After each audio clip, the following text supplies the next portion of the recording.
आज हम जलपली के पास रहने वाले अर्बन फॉरेस्ट पार्क को आए हैं।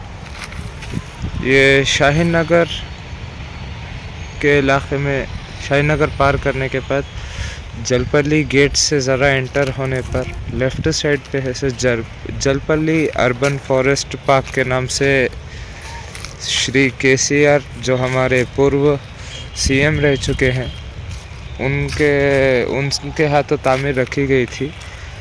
ये पार्क की खासियत यह है कि इसमें कई झाड़े लगे हुए हैं, कई दरख्तें और कई पौधे लगे हुए हैं।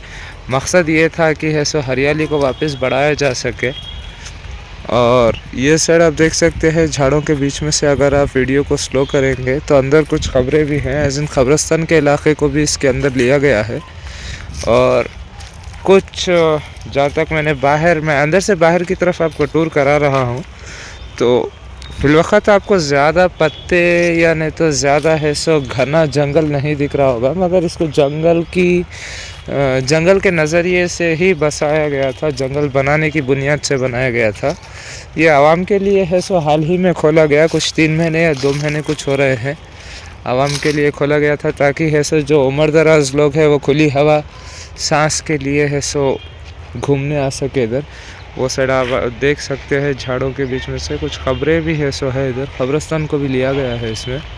इसके अंदर आपको ज़िंदा तिलिस्मात के दरख्त और कई नस्लों के अलग अलग है सो दरख्त देखने को मिल सकते हैं। ये पहाड़ी शरीफ की रोड पे बसा हुआ है, पीपल के झाड़ा भी है इसमें, वॉकिंग के लिए भी है सो एरिया बसाया गया है। मैं आपको साइन बोर्ड से सो आगे वीडियो में ऐड करता जाऊँगा। और ज़्यादा मैं कुछ साल भर या उसके ऊपर हो रहा है, मैं वीडियोस बना नहीं रहा था, क्योंकि I was dealing with some shit of my own and I am a closed sort of book. I don't share my inner feelings with a lot of people. कुछ सिग्मा लोग थे जो मेरे इतने साल के बाद वीडियोस नहीं डालने के बाद भी मुझे अनफॉलो नहीं किया, और अभी भी मेरे सब्सक्राइबर्स में ही जुड़े हुए। Thank you and salute to all the brave and patient people who stuck by me all through this time. So शुक्रिया अदा करना चाहूँगा वो लोगों का जो अभी तक अनसब्सक्राइब नहीं किए और अभी भी है सो मेरे साथ मेरे सफ़र में जुड़े रहे। तो मैं आपको अंदर से बाहर की तरफ नज़ारा बता रहा हूँ, इस वजह से कि बाहर से अगर अंदर की तरफ लाता तो ज़्यादा सस्पेंस नहीं मेंटेन कर पाता। ज़्यादा पत्ते आपको फिलवक्त दिखेंगे नहीं इसमें, मगर जब बारिश का मौसम आएगा और जब गर्मी का मौसम शुरू होगा, अभी फिलवक्त पतझड़ का मौसम एज इन ऑटम रन हो रहा है, फॉल का मंथ जो कहते हैं इंग्लिश में, फॉल चल रहा है, इस वजह से आपको ज़्यादा पत्ते दिखने को नहीं मिलेंगे। एंड मेंटेनेंस भी एज इन काफ़ी बड़ा इलाका है। अर्बन फॉरेस्ट अगर आप फॉरेन कंट्रीज़ में देखेंगे तो ये आपको जो छोटे छोटे झाड़ियाँ और शर्ब्स दिख रहे हैं ये नहीं होते हैं, मगर ये इलाका काफ़ी बड़ा है और ये अपने किस्म का इकलौता नहीं है। हैदराबाद में ऐसे और कई भी है इलाके, इस वजह से इसको सही मेंटेन करना भी मुश्किल है, क्योंकि स्टाफ अंडर हैंडेड है। उस वजह से अगर आप बारिश के मौसम में आएंगे तो नज़ारा कुछ और होगा। I don't feel comfortable around people, इसीलिए मैं आपको ऐसे थोड़े 2 साइन बोर्ड्स में पार कर चुका हूँ। ये 5th सेक्शन है, जैसे कि आप इसमें देख सकते हैं कि एक एक सेक्शन है सो 2.5 हेक्टेयर का है, और इसमें कौन सी नस्ल के कितने झाड़ एंड सेपरेट टाइप है। अब इधर एक ही किस्म के दरख्तें लगाए जा सकते हैं, मगर एज ए टीचर होने की वजह से मेरी अंडरस्टैंडिंग जो है, जहाँ तक मैंने रिसर्च की थी अर्बन फॉरेस्ट्री या नहीं तो फिर रूरल फॉरेस्ट्री के ताल्लुक़ से, तो ये कहा जाता है कि अगर आप एक ही नस्ल के दरख्त है सो जंगल को वापस दुरुस्त करने पूरी ज़मीन पे अगर एक ही नस्ल के दरख्त लगाएंगे या एक ही किस्म के पौधे लगाएंगे, तो अगर किसी एक को भी कोई बीमारी होती है तो वो ईज़िली है सो पूरों को है सो फैल सकती है। कोई वायरस और एल्स कोई बैक्टीरियल इन्फेक्शन अगर एक पौधे को होता है तो वो हर किसी को फैलता है। फैलने की वजह से क्या होता है कि पूरा जंगल के पीछे जितनी भी आप मेहनत करते हैं वो पूरी ज़ाया हो जा सकती है, यानी तो ख़राब हो सकती है, जिसकी वजह से है सो इसको क्या करते हैं कि वेरिएशन यानी तो डाइवर्सिटी मेंटेन करने के लिए अलग अलग दरख्तों को है सो लगाया जाता है। I didn't see any peacocks if you are wandering throughout the video, तो मैंने कोई पीकॉक तो नहीं देखे हैं, मगर व्हाट आई कैन से इस कई मैंने है सो इधर चील देखे हैं, then again I saw some snakes as well, और कुछ पाला पीटा नस्ल के, इंग्लिश में उसको क्या बोलते हैं I don't have a proper idea, पाला पीटा नस्ल के है सो कुछ परिंदे देखे थे मैंने रास्ते में। I forgot to record them, but as up to my knowledge what I can say ये एरिया काफ़ी ज़्यादा पीसफुल है। एज इन आप देख सकते हैं मेरे चारों तरफ दूर दूर तक कोई आबादी नहीं है। That's what I enjoy being alone, left to my vices. मेरे हाल पे मुझे छोड़ देना काफ़ी अच्छा दिखता है। ऐसे टाइनी छोटे छोटे डिटेल्स है जो आपने अभी तक देखे नहीं। ये मोल्डिंग प्लांट है, ज़्यादातर स्पोर्स से ही अपने आप को जर्मिनेट करते हैं। Let me zoom it out. नीचे जो आप काला देख रहे हैं ये स्पोर्स रिलीज करते हैं। And it's around 5:27 right now, the urban forestry park. Yeah, and let me tell you, ये पूरा जंगल नहीं है, अभी ये ग्रोइंग प्रोसेस में है। Give it 5 more years and it will be barely recognizable.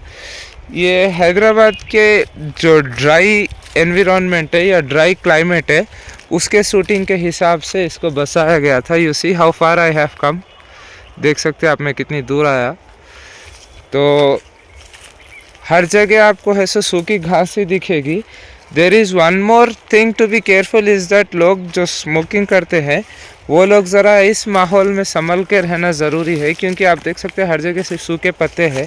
तो टिंडर के लिए आपको हर जगह है सो सूखी घास पड़ी हुई है। एक छोटी सी चिंगारी ये पूरे इलाके को है सो बर्बाद कर सकती है। So when we are coming to such places a lot of people smoke, तो हमें वो एक सेफ्टी मेंटेन करनी चाहिए। ये जो ऊपर आप दरख्त देख रहे हैं इसे उर्दू में ज़िंदा तिलिस्मात के दरख्त भी कहा जाता है, यानी तो अगर इंग्लिश में कहूँ तो इसे यूकैलिप्टस ट्री कहा जाता है। ये नेटिव स्पीशी ऑफ हैदराबाद नहीं है, मतलब हैदराबाद की कुदरती फसल नहीं होती है दरख्तों की।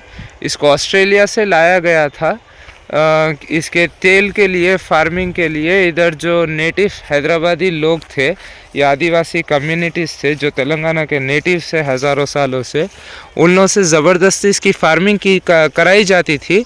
ये पौधों को हॉट एंड ह्यूमिड क्लाइमेट की ज़रूरत पड़ती है उगने के लिए, तो इससे ज़िंदा तिलिस्मत की जो दवा थी सर्दी ज़ुकाम खांसी में लोग इस्तेमाल करते हैं for the cough common cold, उसके लिए इस्तेमाल किया जाता है। But just a general knowledge fact, this species is not native to Telangana और हैदराबाद। ये ऑस्ट्रेलिया की नेटिव स्पीशीज़ है, but nowadays it can be seen almost in all the south states, क्योंकि ब्रिटिशर्स इसको ज़बरदस्ती इधर फार्मर्स को उगाने पे मजबूर किया करते थे। It was a useful species, but इसका साइड इफ़ेक्ट ये है कि ये ज़मीन में से पूरी नमी चूस लेता है, पानी चूस लेता है, जिससे कि है सो एक बार अगर ये दरख्त को काटा जाए तो इसकी जगह फिर सेकेंड टाइम कोई सेकेंड क्रॉप को उगाना इम्पॉसिबल हो जाता है। It is possible but it becomes a lot more difficult and challenging. Why? Because ये दरख्त के जड़ां जो रहते हैं वो ज़मीन में से पूरी नमी चूस लेते हैं, यानी तो आप बोल सकते हैं बहुत जल्दी उगते हैं और वाटर टेबल डिप्लीट कर देते हैं। इसी वजह से ये इलाके में मिनिमम बोरिंग की डेप्थ है सो 200, 300, 400 फीट तक है सो देखी जा सकती है। I'll keep you updated in the further video. For now, I'm skipping. One more thing I forgot to mention in the starting of the video is that you are not charged. इधर आप आ सकते हैं, free में आ सकते हैं, कोई charges नहीं है।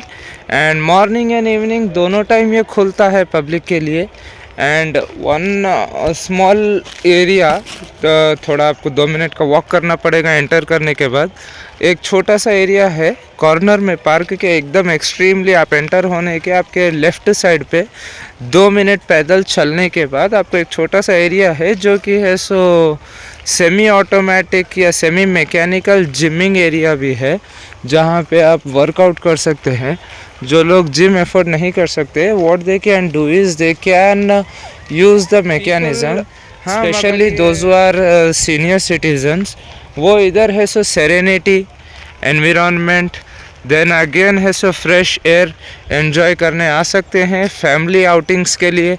अगर आप राइड्स प्रीफर नहीं करते तो this is a perfect spot to spend your weekends. आप वैसे तो डेली भी आ सकते हैं, बट फॉर एन आवर और टू, यानी तो for example 2 hours or 3 hours, this is a perfect place to calm your mind, to spend some time peacefully, and see, this is the way which I came from. तो लोग आते रहते हैं, you can try your self. अगर आप सामने entrance के पास से एंटर होगे तो नज़ारा कुछ इस तरीके से रहेगा। मैं लोगों के बीच में रिकॉर्ड इसीलिए नहीं कर रहा था क्योंकि I am not comfortable around public और gatherings. You can say I am a sort of an anti social person. I like to respect my own personal space. तो एंट्रेंस से कुछ इस तरीके का लोकेशन रहेगा जब आप एंटर करेंगे।